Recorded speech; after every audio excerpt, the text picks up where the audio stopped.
Namo Buddhaya, Theruvan Saranai.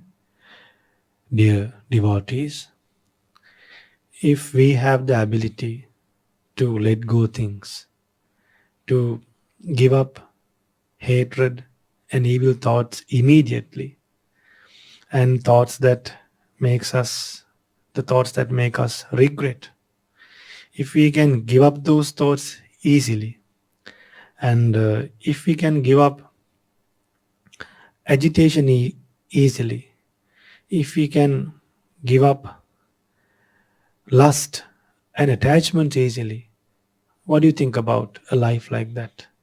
Won't it be very peaceful and calm? And if we can easily give up addiction, and if we are not addicted to things, like see when human beings are addicted, how dangerous it is. So to give a beautiful message to your life, a valuable message, to add a great value for your lives, to add great qualities to your lives, and then to shine your mind, to shine a light to your lives. Expert Education and Visa Service Private Limited has decided to do a Dhamma sermon on every Poya Day, to broadcast it via their Facebook application. So Venura De Silva, the managing director of that organization, and the staff is working hard to keep you and feel you happy during this pandemic. So first of all, let's pay homage to the Buddha 3 times and then listen to a sermon. Sadhu, sadhu, sadhu. Namo tassa bhagavato arahato samma sambuddhassa. Namo tassa bhagavato arahato samma sambuddhassa. Namo tassa bhagavato arahato samma sambuddhassa. My homage to the Blessed One, the Worthy One, the Supremely Enlightened One. Sadhu, sadhu, sadhu. Dear devotees, today the topic that was given to me was how to keep focus in real world through its full of distractions and win the life according to the Buddha's teachings. What Buddha realized was something that is prevailing in this world, not something personal to him, not something that was limited to the Buddhist people. When our Buddha started revealing his realization to the world, there were no Buddhist people. He was a prince and his father was not a Buddhist. Father was a king. After seeing 4 signs, and old person, sick person, a dead body and a monk, the prince decided that we have not overcome the real problems in life. Through material things, there is a limitation. We could overcome the suffering that we experience in life. There are sufferings that are unavoidable. How wealthy you are, how strong you are, how powerful you are, there are things that are unavoidable but can be avoided by developing qualities and by practicing detachment. So suffering now, distractions, like there are a lot of distractions, like even if you take your smartphone or your digital devices, very distractive. Like sometimes you might just log in to check your emails, but you might end up doing something else. So, and then sometimes you might get into a car to go somewhere, but you might end up going somewhere else. You might go to a supermarket to buy something, but you might buy something else. You might end up buying something that you don't want. End of the day, when you go home, you realize that I have not bought things that I really need. So Not only the supermarket, then like even when you in meetings, like and then when you meet people, the things you really want to say, you're unable to say, and you don't remember. Then you leave home early morning, but then in the daytime you do things that you were not supposed to do, but the things that you're supposed to do, you're not doing them. Lack of mindfulness. What I can say is, through the Buddha's teachings, through the Buddha's realization, lack of mindfulness. So Buddha realized that there is something called mindfulness. It's prevailing in this world. Anyone can practice that. So that was discovered by the Buddha. There is a mind. Now, when a lot of people are talking about the brain, Buddha understood about the mind. Mind is like brain. Brain, like in this life, we have a human brain. Then in the next life, then if you become a dog or a cat, then the brain is different. Then the ability of that brain is different. But see the nature of the mind. Just think wisely. See why Buddha put more priority, and Buddha gave more priority for mind, and why Buddha said mind is chief. Now see the nature of human beings, animals. Now see, human beings also get angry. Animals also get angry. Human beings also get attached. Animals also get attached. Human beings also get deluded. Animals also get deluded. So then they're having then the nature, craving, like even animals, like see when an animal is eating, try to take away the food, what happens to the animals? They get angry. So craving is something that can be found in any living creature in this world. Even among devas, even among brahmas, even among ghosts, you can find craving in their life. So craving is not in our brains. Craving is formed because of wrong thinking. And that's formed through the mind. Through unwise thinking in the mind, craving increases. Through wise thinking, through the mind, craving decreases. So our Blessed One realized, he discovered that mind is chief for everything that we say and do, and that we think. So that discovery is a marvelous discovery. Only a Buddha does that. Only a Buddha says, try to eradicate craving to live in happily. Only a Buddha says to eradicate craving to live happily, not anyone else. All the others, they're saying, if you have any thought, if you have any desire, fulfill that. If you feel like talking to someone, fulfill it. Only by fulfilling our desires, people try to overcome their sadness and gain some happiness to their life. Now today I'm going to teach you from Chittavagga, from Dhammapada. I'll chant some verses and then the English meaning as well. You will learn a little bit about the mind. To overcome these distractions, you should be mindful. And all these distractions, it's because we don't have a proper aim in life. If you have a proper aim in life, these distractions can't take away your life. These distractions can't block your aim. Because when you have a proper aim, you can fulfill that. The problem is people don't have a proper aim, people don't have a proper effort, people don't have wisdom. When there's no effort, when there's no aim, when there's no wisdom, how can a person overcome distractions? So I'll chant in Pali now. Pandanang chapalang chittang durakkang dunnivarayang ujung karoti medavi usukarova tejanang. Now see the meaning. The mind is so fickle and agitated. It is very difficult to protect and very challenging to guard from evil. Very challenging to guard from evil. The wise person straightens his mind. Who straightens the mind? The wise person. The wise person straightens his mind as an arrow maker straightens an arrow shaft. You know, people who make arrows, they make from wood. wood, like when you take a tree, when you cut a tree, that branch is not always straight, but he nicely cut it, shape it, and make an arrow. Just like an arrow maker makes a nice arrow, a sharp arrow, sharpens an arrow.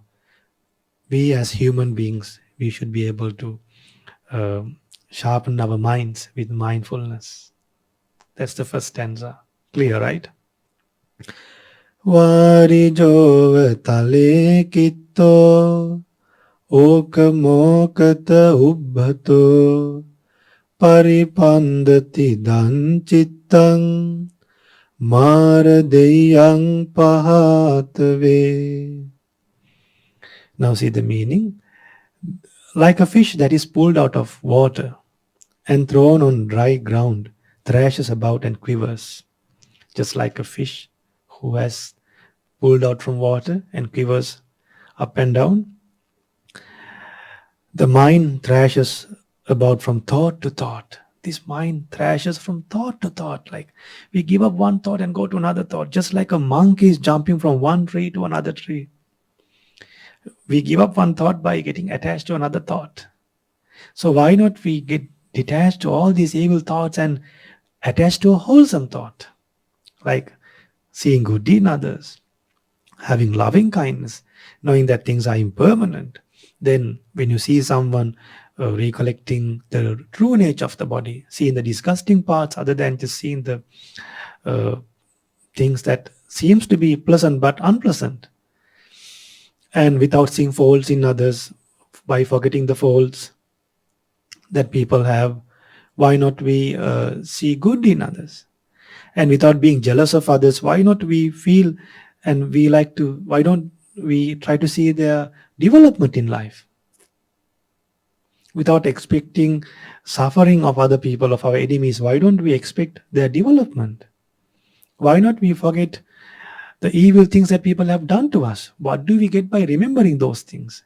What will increase? Hatred will increase.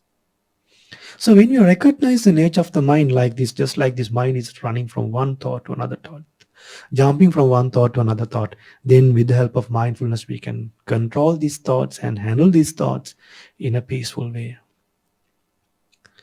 Now, feeling arises due to contact even in our mind. We have to just guard 6 places. Like the thoughts come through 6 doors.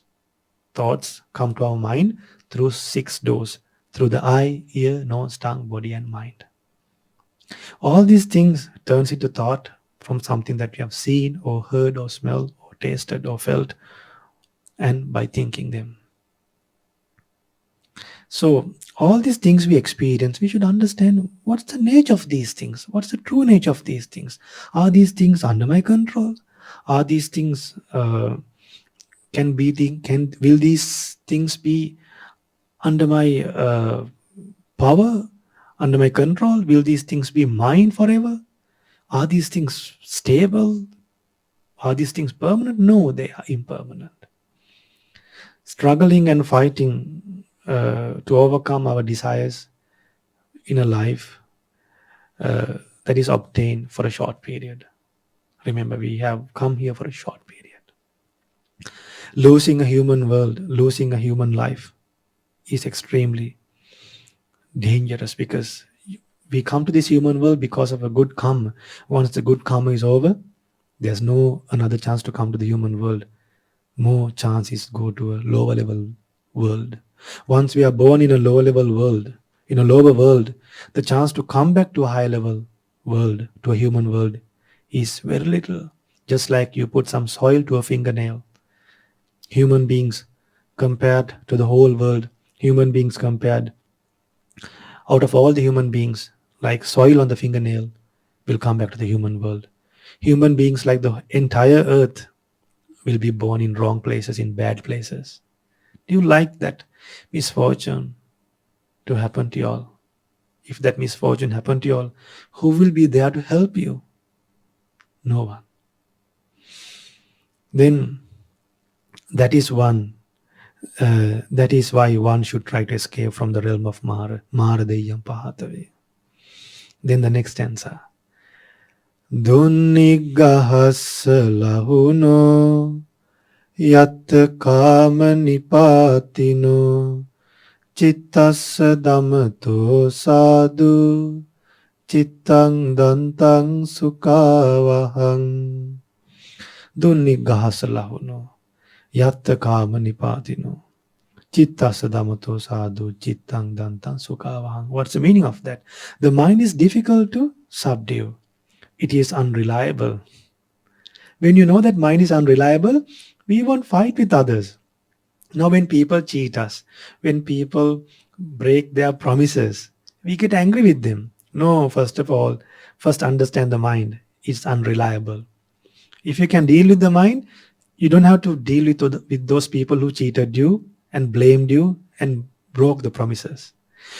If someone cheated you, then think through your mind, well, I get deceived and people are doing like this because no one is permanent. No one can behave in a permanent behavior. No one can behave in a permanent manner. No one can behave the way that I always expect. That's the truth. When you know that truth, you're always detached to the world. It's like wind blowing through a grill. It's like water is untouched by a lotus leaf. The normal nature of a mind is like pouring water to a sponge. Like sponge will get wet. In the same way, our minds get wet with lust, hatred, delusion, jealousy, and then many other bad, unwholesome thoughts, unwholesome thoughts and states in the mind. So wish for the happiness by practicing and by developing mindfulness through your wisdom and effort. Then the next stanza. Sududdasang sunipunang yatta kama nipatinang cittang rakketa medavi cittang guttang sukavahang. Sududdasang sunipunang yatta kama nipatinang cittang rakketa medavi cittang guttang sukavahang. What's the meaning of that? It is so difficult to detect the true nature of mind. It's difficult. The mind is extremely subtle and seizes whatever it desires. A guarded mind brings happiness. How to guard this mind? When you experience things from your six doors, that when you see something, when you hear something, when you smell something, when you taste, remember, the expectation that you have, they won't give you because they are not under your control. And they are not stable, they are impermanent. And your life is also impermanent. Now just imagine the eye that we are trying to satisfy. We are trying to satisfy an eye that is made out of muscles. Made out of muscles covered with tears. We are trying to satisfy our eye like that. When you know the true nature of our eye, will we feel like satisfying our eye with these unnecessary things, watching unnecessary things? So without knowing what we are utilizing, we are trying to do the maximum to satisfy our life materially and with sensual pleasures, and then later suffer when you are unable to get them. And when we get old, what happens? Those things will not be with us, and we don't feel like even a good taste, even smell, we can't hear. Then how can you satisfy anymore when you're old? That's why the best satisfaction is practicing higher qualities, being detached to the world, having loving kindness, having compassion. We should have loving kindness just like a mother shows loving kindness to her one and only child towards all the living beings. Why not we practice those things? Durangamang ekacharang asarirang guhasayang ye cittang sanyamissanti mokkanti marabandhana. The mind dwells in the cave of the heart. This mind dwells in this body. And it wanders far and alone. Those who restrain this mind will be freed from Mara's bonds. So we should guard this mind. This mind can go on long journeys. 3 years, 4 years, 5 years, 6 years, we can go back and pick a thought that you really don't want to think and think that thought again and again for hours and hours and feel uncomfortable. So, do you like to feel uncomfortable? No. So, when we feel uncomfortable, we put the blame to people and to things that we have in life. It could be the computer that gets stuck, then you hit the computer. Sometimes when the car breaks, you hit the car. When there's heavy traffic, when there is when the roads are blocked, you hit the steering wheel. It's the mind. Let's stop all that and just focus to your mind. All of us. So the last stanza, there are other stanzas. So just to make this quite a short sermon on the poet day, I'll chant the last stanza from this section. Natang mata pita kaira Anyeva pita nyataka Samma panihitang chittang Seyasonang tato kare Natang mata pita kaira Anyeva pita nyataka Samma panihitang chittang Seyasonang tato kare. What's the meaning of that? Neither mother, nor father, nor any other relative can help one establish one's mind on the Dhamma. One becomes a great person due to one's well-directed mind. Okay, what's the last part? One becomes a great person due to one's well-directed mind. So let's all of us get together. Nothing to get together.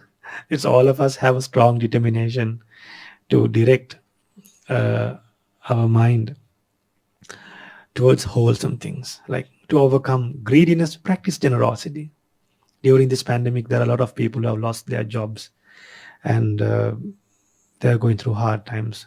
If you're doing a service, if you're doing a business, try to do it like to the extent possible. Try to give things free of charge. Try to help others, because that merit by supporting others can help you to come up in life very soon. People don't think that side. Therefore, I taught you the true nature of the mind. So before that, there's another stanza I feel like chanting. The stanza before that, then you'll have another more understanding about the mind. Diso disang yang tang kaira veriva pana verinang micca panihitang chittang papiyo nang tato kare. Okay, what's the meaning of that? Diso disang yang tang kaira veriva pana verinang micca panihitang chittang papiyo nang tato kare. Whatever harm an enemy does to an enemy, or a hater to a hater, a wrongly directed mind goes greater harm to oneself. More than an enemy harming another enemy, or a hater to a hater, a wrongly directed mind does greater harm to oneself. But the mind that is directed properly in the right way will give you great happiness to live happily even during this pandemic. So may you have the opportunity to practice this wonderful Dhamma and realize the Four Noble Truths. Live a happy life on this Venerable Moon Poya Day and realize the Four Noble Truths in this Gautama Buddha's dispensation. Sadhu, sadhu, sadhu. And may all the Devas rejoice in this merit, and may they protect us, and may all the Devas help the members of Expert Education and Visa Service Private Limited for them to overcome the difficulties that they're going through and to develop their services and lend their hands to the ones they need their support. And may all the departed relatives rejoice in this merit, and may they be well and happy. And may the managing director, Venerable Da Silva, rejoice in this merit, and may all the staff members rejoice in this merit, and may they be well and happy, and may they realize this good Dhamma, and may everyone who's joining for this program rejoice in this merit and be free from lust, anger, and delusion, and realize the Four Noble Truths in this Gautama Buddha's dispensation. Sadhu, sadhu, sadhu.